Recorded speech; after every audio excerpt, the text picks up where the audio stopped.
Association यानी PTLF तालका सेवण जो PTLF सदर जनाब मोहम्मद प्रिंस साहब जे ऐलान ते सॾ दावत ते सभु उस्ताद ते मुख़्तलिफ़ स्कूलनि जा सेवण जे गिर्द जा जेके हेड मास्टर साहिबान नवां IB उस्ताद ऐं पुराणियूं जेके तंज़ीमुनि जा उहिदेदार ऐं साईं जी वर्किंग कमेटी ऐं साईं जी जेका कैबिनेट काबीना हुई उन जा उहिदेदार ऐं जेके ॿिया मोज़िज़ उस्ताद सभई शरीक थिया। असांजो हिते गॾिजाणी जो मक़सदु हो ईंदड़ जेका इलेक्शन आहे PTLF जी उन जे बाबति जेका पुराणी असांजी जेको आहे सुप्रीनियल में कमेटी कारगुज़ारी हुई उन्हनि जी 5 सालनि जी जेका कारकर्दगी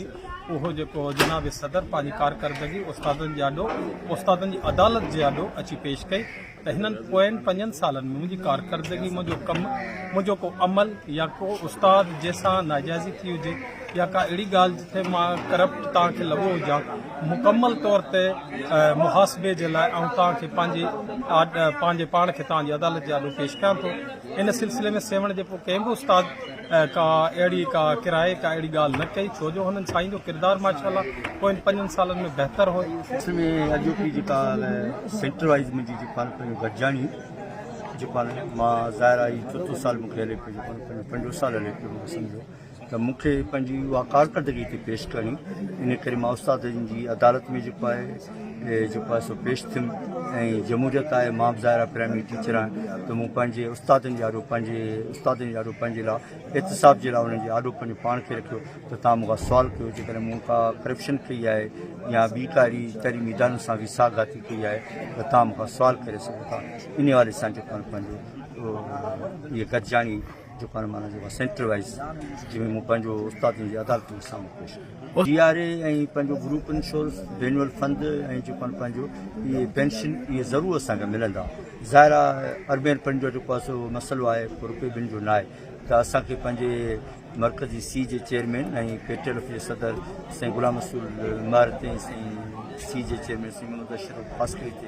यकीन आहे त उहो असांखे पंहिंजा जेको आहे सो 42 इदारनि जा जेके पेंशन आहे DRA आहे त उहो असांखे पंहिंजो बेनुअल फंड आहे ग्रुप इंश्योरेंस आहे त उहो असांखे ज़रूरी आहे। हाणे मथां इलेक्शन आहे जेका मूंखे पंहिंजे तलक़े जो उस्तादनि जेको आहे मौक़ो ॾिनो त इंशाअल्लाह मां नए जज़्बे सां नए विलविले सां पंहिंजे तइलीमी इदारनि जी हक़नि जी ॻाल्हि कंदुमि पंहिंजे मुस्तक़बिल जी मेमारियुनि जी हक़नि जी ॻाल्हि कंदुमि ऐं जेके एजुकेशन वर्क्स वारनि जो जेके कमु हलनि था जेके रहियल आहिनि उन्हनि जे हक़नि जी ॻाल्हि कंदुमि। Bhutto deputy general secretary PTLF तालको सेवण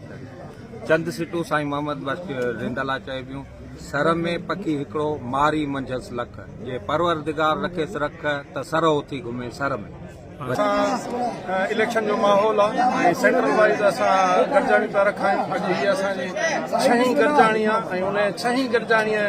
जो असुलु मक़सदु इहो आहे त असां हिते पंहिंजो पाण खे दोस्तनि जे अॻियां उस्तादनि तलक़े सेवण जे उस्तादनि जे अॻियां एहतिसाब लाइ पेश पिया कयूं। पंहिंजे हलफ़ बरदारीअ खां पोइ जीअं